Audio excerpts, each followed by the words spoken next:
आज अहो साहेबांना जायचंय. एक मिनिट.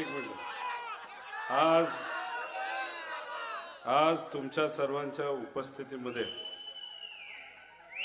आदरणीय पवार साहेबांच्या उपस्थितीमध्ये आणि श्री हनुमान रायाच्या आशीर्वादाने इथं आपण प्रचाराचा नारळ जो फोडला, 4 जूनला परत एकदा आपल्याला एकत्रित यायचंय आणि त्यावेळेस विजयाचा नारळ हा या ठिकाणी आपण परत एकदा फोडायचा आहे.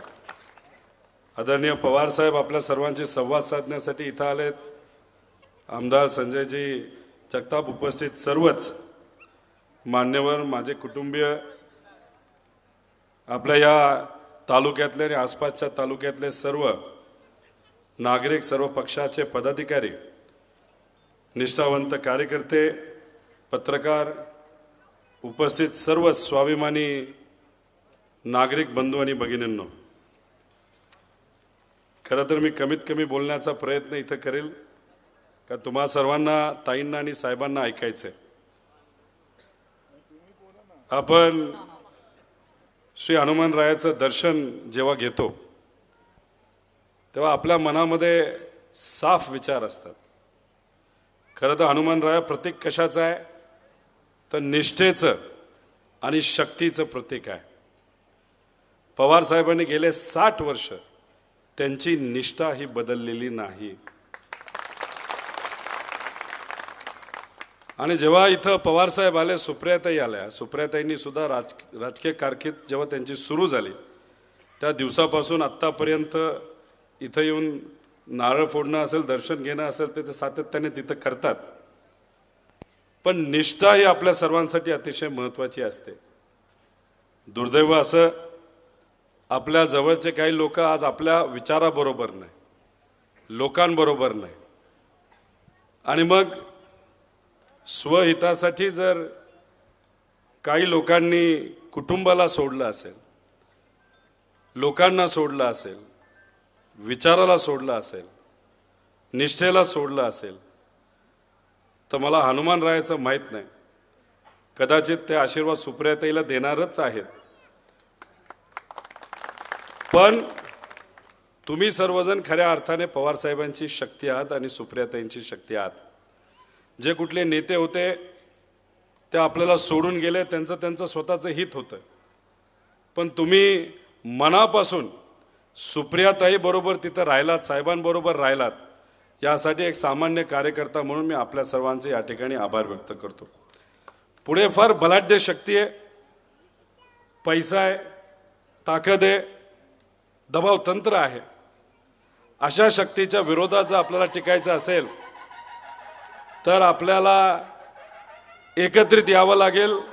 आणि लोकशाहीची ताकद ही नक्कीच पैशाच्या ताकदीपेक्षा जास्त असते, हे येत्या काळामध्ये आपल्या सर्वांना दाखवावं लागेल. साहेब, इथं सर्व सामान्य कुटुंबातली लोक आहेत, सामान्य कार्यकर्ते आहेत. याच्यातले अनेक लोक जेव्हा गाडीत बसत होते तेव्हा त्या गावातले जे कोणी लाभार्थी, नाहीतर काय म्हणतो आपण, मलिदा गँगली, त्यांना फोन केला, गाड्यात बसू नका हे त्यांनी सांगितलं, तरी सुद्धा तुमच्या प्रेमापोटी आणि सुप्रियाताईंना 3-3.5 लाखाने निवडून देण्यासाठी हे कार्यकर्ते आज इथं आलेले. हे न घाबरणारे कार्यकर्ते, स्वाभिमानी कार्यकर्ते आहेत. आणि हा लढा खऱ्या अर्थाने सामान्य लोक विरुद्ध बलाढ्य शक्ती होणार आहे. मलिदा गँग विरुद्ध सामान्य लोक, सामान्य कार्यकर्ते होणार आहे. ये वाला लेते हैं. Inverter AC. आप गैम्बलर हो ना? गैम्बलर? जुआ खेलते हो ना? तुम जुआ खेलते हो? अरे नहीं, ये तो कुछ भी बोले जा रहे हैं. इतनी महंगी और नाजुक एसी खरीद कर स्टेबलाइजर नहीं लोगे तो ये जुआ नहीं हुआ तो क्या हुआ? सिर्फ एक फ्लक्चुएशन आपके इन्वर्टर एसी के पार्ट्स को डैमेज कर सकता है. उसे वी गार्ड से सुरक्षित रखिए. V guard, India's number 1 stabiliser. आणि याच्यासाठी तुम्हा सर्वांना अजून येत्या काळामध्ये जेवढी जास्त ताकद लावता येईल ती तुम्ही लावावी अशी विनंती इथं करतो. आणि ही विनंती करत असताना अजून एक गोष्ट इथं सांगतो.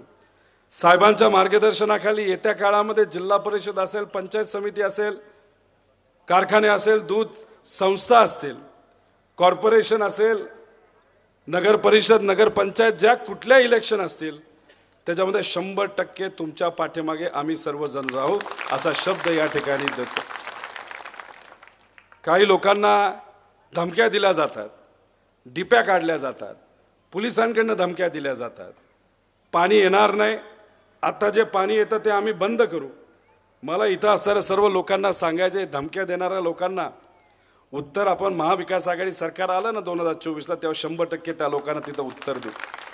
पण पाण्यावर तुमचा अधिकार आहे, लाईटीवर तुमचा अधिकार आहे, आणि ज्या काही सुविधा सरकारकडनं मिळतात त्याच्यावर तुमच्या सगळ्यांचा अधिकार आहे. आणि ह्या लाभार्थी गँग तुम्हाला कितीही काही सांगितलं तरी तुमच्या ह्या सगळ्या ज्या शासनाच्या सेवा असतात त्या तुमच्यापासून कुणीही काढून घेऊ शकत नाही. काढून घेण्याचा प्रयत्न जर केला आणि तिथं आंदोलन करण्याचा विचार आला तर हजारोच्या संख्येमध्ये सामान्य कार्यकर्ते म्हणून आपण तिथं राहूच. पण त्या कार्यकर्त्यामध्ये आम्ही आणि सुप्रियाताई सुद्धा 100% आणि युंगेदन सुद्धा तिथे 100% असेल असा शब्द या ठिकाणी देतो. त्यामुळे एक प्रश्न करतो की 7 तारखेपर्यंत तुमच्या भावाला, तुमच्या बहिणीला, तुमच्या वडिलाला, तुम्हाला स्वतःला जर कोणी त्रास देण्याचा प्रयत्न करत असेल, अडचणीत आणण्याचा प्रयत्न करत असेल तर मग तुम्ही प्रचार थांबवणार का अजून ताकदीने प्रचार चालू ठेवणार? काय करणार तुम्ही सगळेजण? काय लोक पळून गेले तर तुम्ही पळून जाणाऱ्यापैकी एक आहात का लढणाऱ्यापैकी एक आहात? लढायचं ठरलंय ना आपलं, नक्की का? अहो, भाजप असं एक पार्टी आहे, ते काय करतं, लोकनेत्याला जवळ करतं आणि संपून टाकतं. पवार साहेब या वयामध्ये लोक वय काढतात ना, 84 वयामध्ये 50 ते 60 सभा आदरणीय पवार साहेब अख्ख्या महाराष्ट्रामध्ये तिथे घेणार आहेत. त्यामुळे पवार साहेब या मतदारसंघामध्ये सुप्रियाताईंचा प्रचार करण्यासाठी तिथे नसणार आहेत. मग प्रचार कुणी करायचा आहे? कुणी करायचा आहे? आणि ताईंच्या विरोधात जो पक्ष आहे त्यांचे राष्ट्रीय अध्यक्ष जे आहे ते फक्त बारामती मतदारसंघामध्ये बसून राहणार आहेत. आता त्यांचं साहेबांचं वय काढतात. अनेक असे युवा आहेत ते बाहेर न जाता फक्त आपल्याच या मतदारसंघामध्ये तंबू ठोकून तिथे राहणार आहेत. आणि काय करणार तर मलिदा गँगला जवळ करून मलिदा गँगच्या माध्यमातून तुम्हा सर्वांना धमकवणार आहेत. त्यामुळे साहेबांना बाहेर पाठवायचं का प्रचाराला? कारण सत्ता जर आणायची असेल तर एक फक्त खासदार निवडून नाही आणायचा, एक तर 4-0 करायचं. म्हणजे आपल्या विरोधात आपला विचार सोडून जे कोणी गेलेत त्यांचा जो कुठला पक्ष असेल त्यांना 0 खासदार हे मिळणार म्हणजे मिळणार. त्याच्याच बरोबर भाजप जे शेतकरी विरोधात आहे, युवा विरोधात आहे, सामान्य लोकांच्या विरोधात आहे, त्यांना जर धडा शिकवायचा असेल तर आपल्या पैलवानाला इथं न ठेवता आपल्याला अख्ख्या महाराष्ट्रामध्ये फिरवायचं का नाही फिरवायचं? मग साहेब जर बाहेर जाणार असेल तर जबाबदारी आपल्या सर्वांना घ्यावी लागेल. मी पदाधिकाऱ्यांना विचारतो, तुम्ही ही जबाबदारी घेणार आहात का? आता कार्यकर्त्यांना, नागरिकांना विचारतो, तुम्ही ही जबाबदारी घेणार आहात का? माझ्या माता भगिनी इथं आहे, जे काही पेट्रोल आणि गॅसचे रेट वाढलेले आहेत, बदला आपल्याला घ्यायचा का नाही घ्यायचा? कालच्या सभेमध्ये काय मोठी सभा झाली त्यांची, लांब लांब खुर्च्या ठेवावं लागल्या. जाऊ द्या, त्याचं काय मी म्हणत नाही. गर्दी खूप झाली, त्यात काही कार्यकर्ते आपण असेच सोडले होते. त्याच्यात कोण कोण कसं कसं कुठून कुठून आलेलं याचा अंदाज आहे मला. त्यामुळे कुठल्या कारखान्याचे कुठले कामगार तिथं आले याच्याबद्दल आपण बोलणार नाही. पण महत्वाचं काय की तुम्ही सर्वजण स्वतःच्या खर्चाने काल पुण्यामध्ये तिथं आलात, त्यासाठी पुनश्च एकदा मी आपल्या सर्वांचे आभार व्यक्त करतो. आणि काल सभेमध्ये सर्व बोलत असताना मोदींच्या विरुद्ध राहुल गांधी अशी काहीतरी ती लढाई असे म्हणतात. 2014ला तुम्ही टीव्ही बघा, मोबाईल बघा, काही बघा, त्याच्यावर हवा कोणाची होती? कोणाची होती हवा? होती ना. मग 2019ला सुद्धा हवा होती. लोक काय म्हणले, एकदा निवडून दिले, अजून एकदा निवडून देऊ. मग परत चर्चा 2019ला सुरू झाली की चला फिर एक बार मोदी सरकार आणि जे काय असेल ते. आता तशी परिस्थिती आहे का? आता कुठेतरी तुम्हाला काय ऐकू येतंय का? अहो, काल एका फार मोठ्या संस्थेचा रिपोर्ट आला. त्या रिपोर्टमध्ये काय आले की त्याच्यामध्ये भाजप आणि मित्रपक्ष हे कुठेतरी 44% त्यांचे खासदार निवडून आहेत, 44%. आणि आपले जे इंडिया आघाडीचे जे आहेत, महाविकास आघाडीपासून इतरही मित्र पक्ष आहेत जे संविधान वाचवण्यासाठी लढत आहेत, सामान्य लोकांचं हित जपण्यासाठी लढत आहेत, त्यांचा आकडा हा 43%, 43, 1% फक्त फरक आहे. आणि मग त्यांचे किती निवडून येऊ शकतात तर जास्तीत जास्त कुठेतरी 250च्या आसपास. आणि आपण काय खूप लांब आहे असं नाही, आपण 245च्या आसपास आहे. म्हणजे सरकार एक हाती त्यांचं येणार नाही, तिथं बरेच त्यांचे मित्रपक्ष असतील आणि ते एकत्रित येऊन त्यांचं तिथं सरकार येणार आहे. आणि अशी परिस्थिती जेव्हा भाजपची होईल, राहणार आहे का तेवढी मोठी छाती त्यांची? काय होणार मग? ह्याला धर त्याला धर. आणि त्यांच्या बरोबर गेलेले त्यांचे मित्रपक्ष, त्यांचा सुद्धा अपमान अनेक वेळा केलेला आहे, ते त्यांच्या बरोबर किती दिवस राहतील असं वाटत नाही. त्यामुळे जेव्हा इंडिया आघाडी तिथं निवडून येईल, त्यांचे काही मित्रपक्ष हे आपल्याकडे येतील आणि त्यावेळेस तिथं सोनिया गांधी मॅडम असतील, पवार साहेब असतील, उद्धव ठाकरे साहेब असतील, इतर सर्व पक्षाच्या नेत्याच्या मार्गदर्शनाखाली या देशामध्ये सत्ता कोणाची येणार आहे तर आपल्या विचाराची सामान्य लोकांची सत्ता आल्याशिवाय राहणार नाही, हे आपल्या सर्वांना सांगतो. आपले किती खासदार निवडून येणार आहे? 35 खासदार येणार आहेत. आणि 35 खासदार महाविकास आघाडीचे हे महाराष्ट्रातून जेव्हा निवडून येतील तर 2024ला कोणाच्या विचाराचे सरकार येणार? कोणाच्या? तुमच्या आपल्या सगळ्यांच्या विचाराने. त्यामुळे हा लढा कितीही मोठा असला तरी आपल्याला तिथं एकत्रित येऊन तिथं लढायचंय. त्यामुळे जाता जाता मी आपल्या सर्वांना एवढंच सांगेल, त्यांच्या भाषणामध्ये काही ते बोलतील, ते म्हणतात भावनिक करू नका. आम्ही थोडी भावनिक करतोय, तुम्हीच कुठेतरी भावनिक करण्याचा एक विषय करताय. काही दिवसांपूर्वी पवार साहेबांचं एक स्टेटमेंट होतं, ते तुम्ही वेडवाकडं करून त्याचा वेगळा अर्थ तुम्ही काढायला लागला.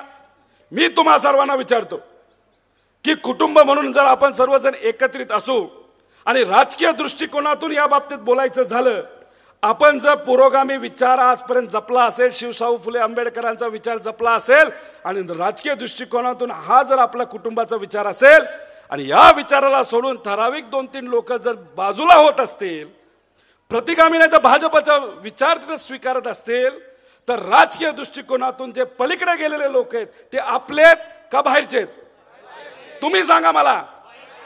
मग पवार साहेबांचं हेच म्हणणं होतं, बारामतीच्या लोकांनी, या महाराष्ट्राच्या लोकांनी आतापर्यंत कुठला विचार जपला असेल तो आहे पुरोगामी विचार, शिवशाहू फुले आंबेडकरांचा विचार. आणि भाजपचा विचार कुठला? तो प्रतिगामी विचार. आपल्यातले लोक जे 35 वर्ष साहेबांबरोबर होते, नेते होते, मंत्रीपद दिली, मोठी मोठी पदं दिली, विकास जर केला असेल तर साहेबांच्या मार्गदर्शनाखालीच त्यांनी केला. आणि आता कुठं जाऊन बसलेत? भाजप बरोबर. मग राजकीय दृष्टिकोनातून ते वेगळेच झाले ना. मग या शब्दाला तुम्ही कुठेतरी बदलताय आणि मग कुठेतरी एक वातावरण वेगळं करण्याचा प्रयत्न तुम्ही करताय. आणि हे करत असताना तुम्ही काय उदाहरण देताय? द्रौपदीचं उदाहरण. अहो, महाभारत याचा इतिहास आपल्याला माहिती आहे का? तुम्ही द्रौपदीचं उदाहरण दिलं ते चुकीचं तिथं दिलेलं आहे. सर्वात उत्कृष्ट उदाहरण पतिव्रतेचं जर कुठलं असेल तर ते द्रौपदी आहे. आणि त्यांची लाज वाचवण्यासाठी श्रीकृष्ण स्वतः तिथं आले होते, हे सगळ्यांना माहिती आहे. त्यामुळे तुम्ही उदाहरण देत असता महाभारताचं उदाहरण तिथं दिलं. त्या उदाहरणामध्ये अजून एक उदाहरण तुम्ही लक्षात ठेवा, ज्याला श्री हनुमान रायाचं सुद्धा आशीर्वाद आहे, तो म्हणजे निष्ठा. की तर कौरव विरुद्ध पांडव झालं होतं, कौरवाकडे मोठी सेना तिथं होती आणि आज ह्यांच्याकडे मोठी सेना आहे नेत्यांची.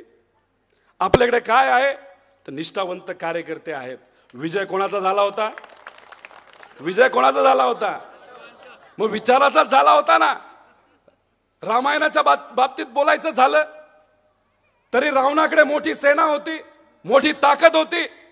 महिलाचा अवमान त्यांनी केला आणि कोणाला तिथं त्यांना कोणाच्या विरोधात ते लढले? सामान्यच लोक ना. आणि विजय कोणाचा झाला? निष्ठेचा झाला. त्यामुळे हनुमान रायास आशीर्वाद कोणाला देणार? निष्ठावंतांना देणार. त्यामुळे हेच आपल्या सर्वांना सांगायचं. आणि नंतरच्या काळामध्ये कुठलंही इलेक्शन आलं त्या बाबतीत आपण सर्वजण हे निश्चिंत राहावा. आपण सर्वजण तुमच्या बरोबर आहोत आणि एकत्रित आपण ही लढाई जिंकूच. पण त्याच्यानंतर विधानसभा असेल, त्यानंतर कुठलीही इलेक्शन असेल की इथं असणाऱ्या कार्यकर्त्यासाठी हे आम्ही सर्वजण कार्यकर्ते म्हणून तुमच्या पाठीमागे भक्कमपणे तिथं उभं राहू असा शब्द या ठिकाणी आपल्या सर्वांना देतो. आणि हे जे पाणी थांबू, हे करू, ते करू, जे काही लोक म्हणतायत त्याला मला एवढंच सांगायचंय, सत्ता आमची येणार आहे त्यावेळेस तुम्ही अजिबात आता बघा तुमचं काय करतो आम्ही.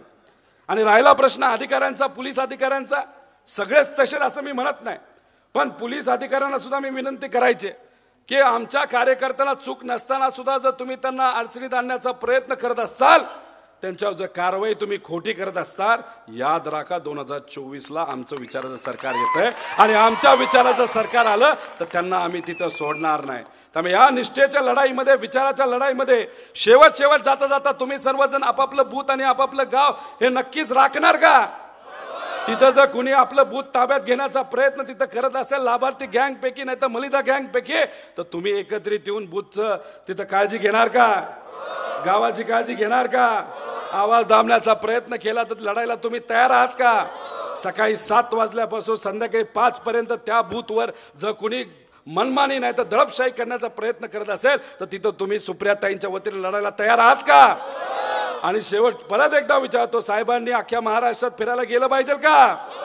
त्यामुळे साहेब बाहेर जाणार आहेत आणि आपल्या विचार अनेक खासदार निवडून आणणार आहेत. काही नेते फक्त बारामतीत बसणार आहे आणि बारामतीत जे नेते बसणार आहेत त्यांना तिथं कोण त्यांच्या पुढे लढणार आहे? तर आमचे हे सामान्य कारते तिथं लढणार आहेत. कारण का विचार बदललेला नेत्याबद्दलचा विषय नाही, पण विचार बदलण्याचा विषय आहे आणि विचार हा आमच्या सर्वांसाठी महत्वाचा आहे. एवढंच या इलेक्शनमध्ये आपल्या सर्वांना दाखवून द्यायचंय. आणि हे इलेक्शन पवार साहेब विरुद्ध भाजप आहे आणि भाजपने जो अन्याय आपल्या सर्वांवर केलेला आहे ते या इलेक्शनमध्ये कमीत कमी सुप्रियाताईला किती निवडून द्यायचंय? अरे काय राव 3 लाख इंदापूरचे पदाधिकारी तिथे 1 लाखाली फक्त एक तालुका निवडून देतोय. बारामती तालुक्याला 1,20,000चं लीड सुप्रियाताईंना दिलं होतं का नव्हतं? विधानसभेला तुम्ही किती लीड दिलं होतं? 1,65. मग 1.5 लाख अपेक्षा करणं काय चुकीचं आहे का? अचीव केलं ना. मग बारामती विधानसभेतून सुप्रियाताईंच्या लोकसभेला किती लीड देणार आपण? किती? अरे काय आत्मविश्वास आहे? अरे बाबा 1.5 पर्यंत आपण थांबू, 2 नको. किती? किती? म्हणजे प्रत्येक गावातून आपल्याला कमीत कमी 40% मतदान हे सुप्रियाताईंच्या बाजूला वाढवायचंय आणि ते तुम्ही सर्वजण वाढवाल असा विश्वास इथं व्यक्त करतो. थांबतो. जय हिंद, जय महाराष्ट्र, जय स्वाभिमान.